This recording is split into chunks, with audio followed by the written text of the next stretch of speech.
The text arrived at 7:42 p.m. on a Wednesday while I was finishing up a client proposal at my downtown office. My phone buzzed and Dad's name appeared on the screen. I smiled, expecting maybe a photo of his latest woodworking project or a request to schedule our monthly dinner. Instead, I got this. "You're not welcome here anymore. Linda and I have decided it's best if you stay away from the house. Don't contact us again. My name is Sienna, and if you're watching this, stay with me, because what started as the most devastating text of my life became the moment I realized exactly how much power I'd been giving away." I read the message 3 times, my hands starting to shake. Linda was my stepmother, the woman Dad had married 2 years after Mom died.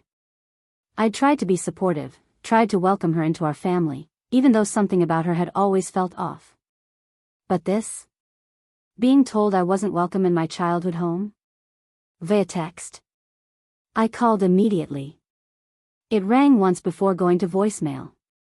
I tried again. Same thing. He'd blocked me.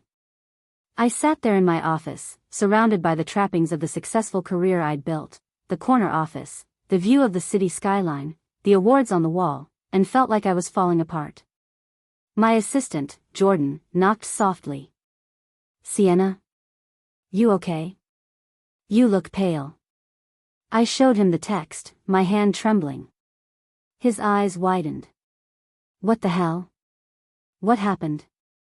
"I have no idea." My voice cracked. "We had dinner 2 weeks ago. Everything was fine. And now this." Jordan sat down across from me. "This is Linda's doing. Has to be." I'd thought the same thing immediately. Linda had been making comments lately about how I was too involved in Dad's life. How I should let them have their privacy. But I'd never thought she'd convince him to cut me off completely. "What are you going to do?" Jordan asked. I wiped my eyes, trying to pull myself together. "I don't know. I don't know." I drove home in a daze, my mind spinning. When I got to my apartment, a beautiful loft in the arts district that I'd worked my ass off to afford, I poured a glass of wine and tried to process what had happened. My phone buzzed. A text from my best friend Riley, who was also my accountant. "Hey, just reviewing your monthly expenses. You have the automatic payment set up for your dad's mortgage again this month. Want me to process it?" I stared at the message, my wine glass frozen halfway to my lips. The mortgage payment. I'd been paying Dad's mortgage for the past 3 years, ever since he'd, temporarily, fallen behind after Linda's daughter's wedding drained their savings. What was supposed to be a few months of help had turned into 3 years of me covering the $2,400 monthly payment. But it wasn't just the mortgage. I grabbed my laptop and pulled up my bank statements, my heart pounding as I went through the automatic payments I'd set up over the years. Dad's mortgage, $2,400 per month. Dad's car payment, $580 per month. Dad's car insurance, $220 per month. Dad's health insurance supplement, $350 per month. Dad's cell phone, $120 per month. Dad's utilities, averaging $300 per month. Monthly allowance, I sent, $500 per month. My hands were shaking so badly I could barely type. I totaled it up. $4,470 per month. $53,640 per year. For 3 years. Over $160,000 I'd paid to support a man who just told me I wasn't welcome in his life anymore. I felt like I might throw up. All this time, I'd been working 60-hour weeks, taking on extra clients, living modestly despite my success, because I was helping Dad. Because he'd said he needed me. Because Linda had convinced him they couldn't make it without my help. And now he'd kicked me out of his life via text message. The anger started as a small spark in my chest and grew into a raging fire. I called Riley back immediately. "Don't process any payments to my dad. Cancel all of them. Everything." "Sienna? What's going on?" "He just told me I'm not welcome in his life anymore. So I'm done paying for his life." Riley was quiet for a moment. "Are you sure? This is a big decision." I've never been more sure of anything. Okay. I'll cancel everything first thing tomorrow morning. But Sienna? You might want to prepare yourself. When those bills start coming due, let them come. He made his choice. Now he gets to live with it. That night, I barely slept. I kept replaying memories of the past 3 years. All the times I'd sacrificed for him. The vacation I'd skipped because he'd needed help with property taxes.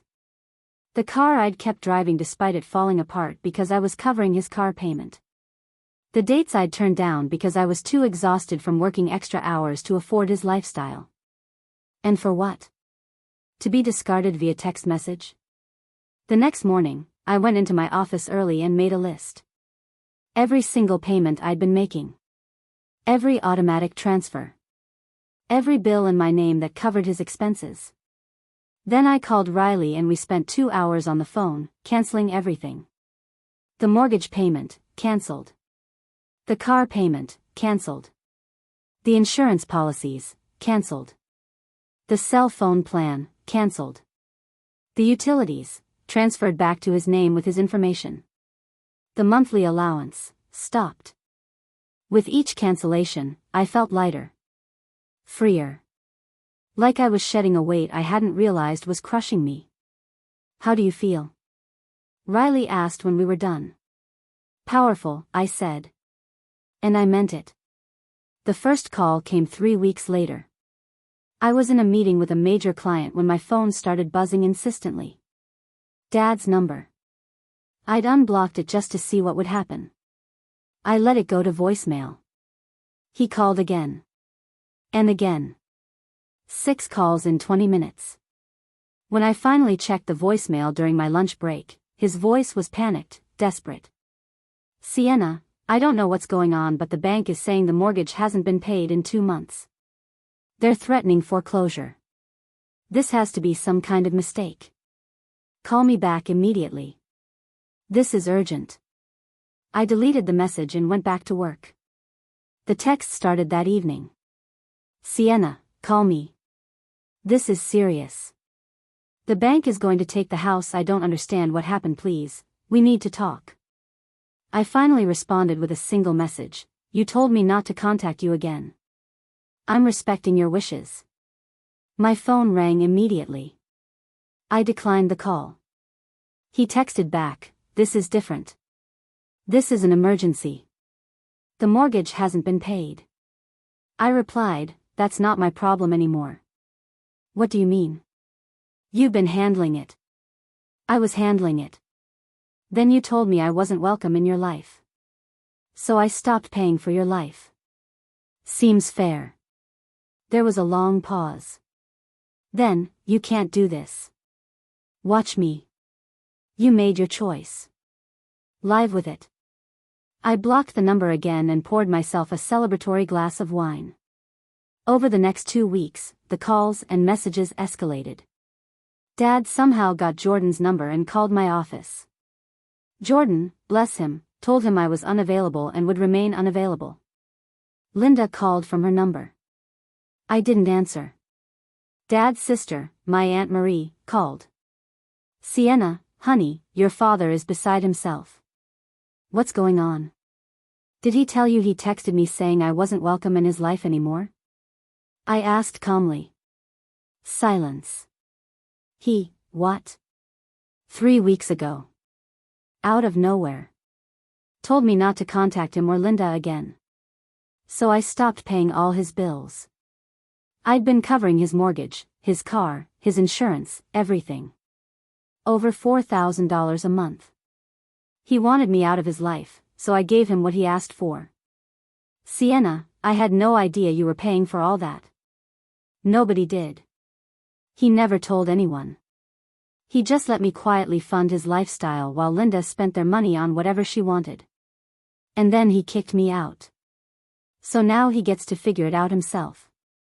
Aunt Marie was quiet for a long moment. He's saying you're being vindictive. That you're punishing him. I'm not punishing him.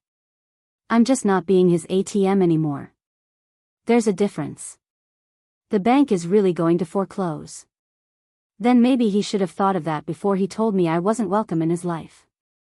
After that conversation, I heard through the family grapevine that Aunt Marie had called Dad and given him an earful. Apparently, he'd never told anyone in the family that I was supporting him financially. They all thought he and Linda were doing fine on their own. The truth coming out was satisfying. A month after I'd cut off the payments, I got a call from an unknown number. Against my better judgment, I answered. Miss Sienna Blackwood? A woman's voice, professional. Yes? This is Catherine Wells from First National Bank. I'm calling regarding the property at 847 Riverside Drive. You're listed as a contact on the mortgage account. My stomach tightened. I'm not responsible for that mortgage. It's my father's house. I understand. But you were making the payments for quite some time, and I wanted to reach out before we proceed with foreclosure proceedings. Is there any possibility you'd be willing to resume payments? No, I said firmly. That's my father's responsibility, not mine. I see. May I ask what changed? Something about her tone made me honest. He told me I wasn't welcome in his life anymore. So I stopped paying for his life. If he wants to keep his house, he'll need to figure out how to pay for it himself. There was a pause. I understand. Thank you for your time, Miss Blackwood. 2 days later, Dad showed up at my office. Jordan tried to stop him, but Dad pushed past the reception area and barged into my office while I was on a conference call. I looked up, shocked, as he stood there in my doorway, looking 20 years older than the last time I'd seen him. His hair was grayer, his face drawn, his clothes rumpled. I muted the call. I'm working. You need to leave. We need to talk. Now. No, we don't. You made it clear I'm not welcome in your life. That extends to my office. Sienna, please. The bank is foreclosing. We're going to lose the house. I unmuted my call. Gentlemen, I apologize for the interruption. Can we pick this up tomorrow? After they agreed, I ended the call and stood up, crossing my arms. I stood there in my sleeveless charcoal gray deep V-neck blouse tucked into high-waisted black trousers, my long black hair pulled back in a professional low ponytail, and I looked every bit the successful businesswoman I'd become. My silver jewelry caught the light from the floor-to-ceiling windows behind me. I'd earned this office, this view, this life. And I was done apologizing for any of it. That's unfortunate, I said coldly. What do you want me to do about it? I want you to start paying the mortgage again. I don't understand why you stopped. You told me I wasn't welcome anymore. Those were your exact words. Don't contact us again. So I didn't. And I stopped funding your lifestyle. His face reddened. I didn't mean you should stop helping with expenses. Then what did you mean, Dad? Because from where I'm standing, don't contact us again, is pretty clear. You wanted me out of your life. Congratulations. You got what you asked for. Linda was upset about something you said. I didn't say anything to Linda. I barely spoke to her. And even if I'd said the worst thing imaginable, the appropriate response is to have a conversation, not to cut your daughter out of your life via text message. I know. I handled it wrong. But you're my daughter. You're supposed to help me. The entitlement in those words made my blood boil. I'm not supposed to do anything. I'm a grown woman who was choosing to help you. For 3 years, I paid over $4,000 a month to keep you afloat. Do you have any idea how much that is? Over $160,000, Dad. I gave you $160,000, and you thanked me by kicking me out of your life. He paled. I didn't realize it was that much. You didn't want to know. You just wanted the money to keep coming. Well, it's not coming anymore. You made your choice. Now live with it. But what am I supposed to do? We can't afford the house without you. Then you should have thought of that before you told me I wasn't welcome. Sell the house. Downsize. Get a second job. Figure it out. Like I've had to figure everything out on my own since Mom died. That's not fair. Fair? My voice rose despite my best efforts to stay calm. You want to talk about fair? Is it fair that I've been working myself to death to pay your bills while you and Linda lived comfortably? Is it fair that you threw me away the second Linda decided I was inconvenient? Is it fair that I had to find out through the bank that you were about to lose your house because you didn't have the decency to tell me yourself? He slumped into one of my office chairs, suddenly looking defeated. Linda said you were trying to control us. That you were using the money to manipulate me. I laughed, a harsh sound. Manipulate you? I paid your bills and asked for nothing in return. I didn't tell anyone in the family because I didn't want to embarrass you. I just quietly made sure you were okay. That's not manipulation. That's love. Or it was, until you made it clear my love wasn't wanted. Linda's jealous of you, he said quietly. Of your success. Your independence. She convinced me that you looked down on us, that you thought we were failures. So instead of talking to me about it, you just cut me off? I thought. He ran his hands through his hair. I thought you'd always be there. That you'd always help, no matter what. And that's the problem, Dad. You took me for granted. You thought you could treat me however you wanted and I'd just keep paying your bills. Well, you were wrong. We sat in silence for a long moment. Outside my windows, the city sprawled beneath us, busy and indifferent to our family drama. What do you want from me? He finally asked. An apology? Because I'm sorry. I was wrong. I should never have sent that text. It's not that simple. You can't just say sorry and expect everything to go back to normal. Then what? What do you need? I thought about it carefully. I need you to understand that I'm not your ATM. I'm not your safety net. I'm your daughter, and if you want me in your life, it has to be because you value me, not because you need my money. I do value you. No, you don't. Or you didn't. Maybe you're starting to now that you're losing your house. But for years, you've treated me like a walking checkbook. Do you even know what I do for a living? He blinked. You're in marketing? Business consulting. I run my own firm. I have 37 employees and clients across 6 states. I built this from nothing, Dad. And I was proud of that, but you never asked about it. You only called when you needed money. Shame crossed his face. You're right. I know I'm right. The question is, what are you going to do about it? He was quiet for a long time. Then, I'm going to fix this. Not the mortgage, that's my problem to solve. But us. Our relationship. I'm going to fix that if you'll let me. It's going to take time. And therapy. For both of us, probably. I'll do whatever it takes. I studied him, looking for sincerity. Where's Linda in all this? We're having problems. She's upset that the money stopped. That's all she cares about. So you finally see it. Yeah. I finally see it. I sighed. I'm not going to resume the payments, Dad. That needs to be clear. I understand. And I'm not going to save you from foreclosure. You made this mess, you need to figure it out. I know. But if you really want to rebuild our relationship, if you're willing to put in the work, I'm willing to try. Eventually. Relief flooded his face. Thank you. Thank you, Sienna. Don't thank me yet. This is going to be hard. And I'm not going to forget what happened. I don't expect you to. He left my office, and I sat back down at my desk, emotionally drained but somehow lighter. Over the next few months, things slowly changed.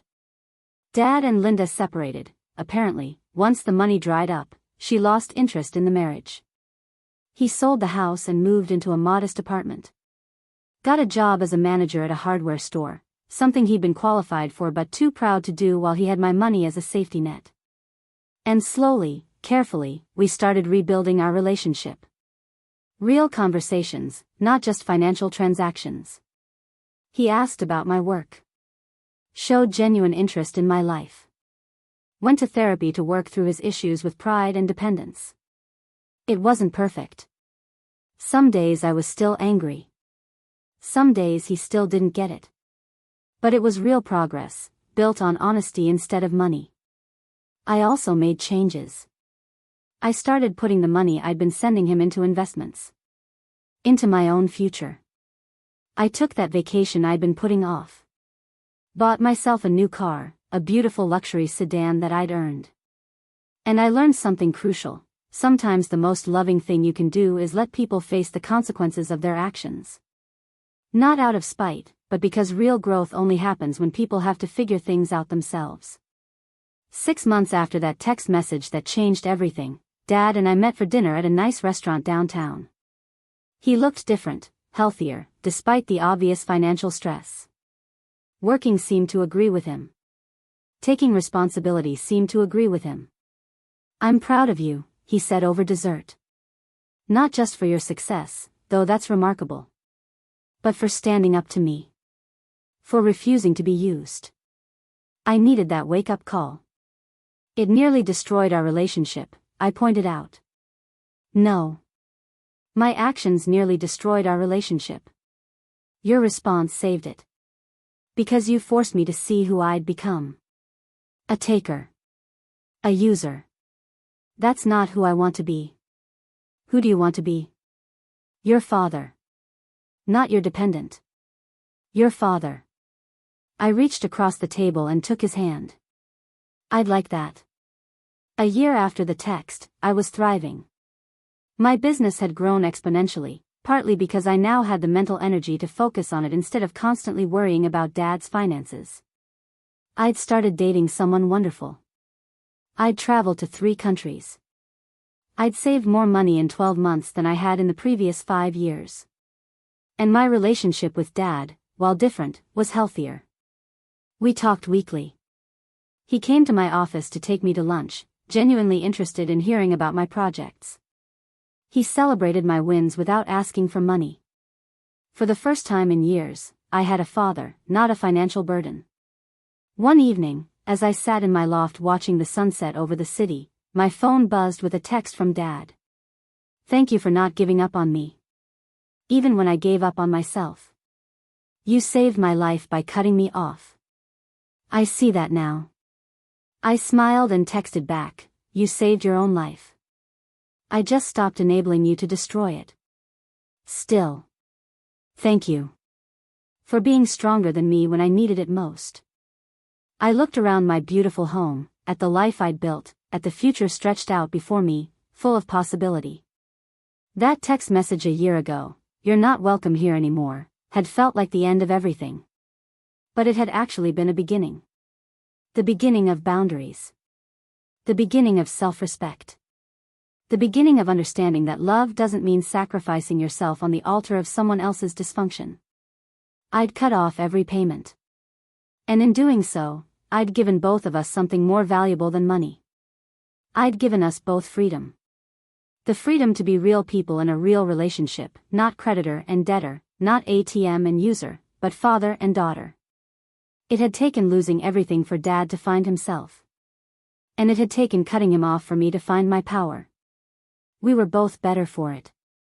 And as I sat there, financially secure, emotionally healthy, and genuinely at peace, I realized something important. The best investment I'd ever made wasn't the $160,000 I'd spent on Dad. It was the decision to stop spending it.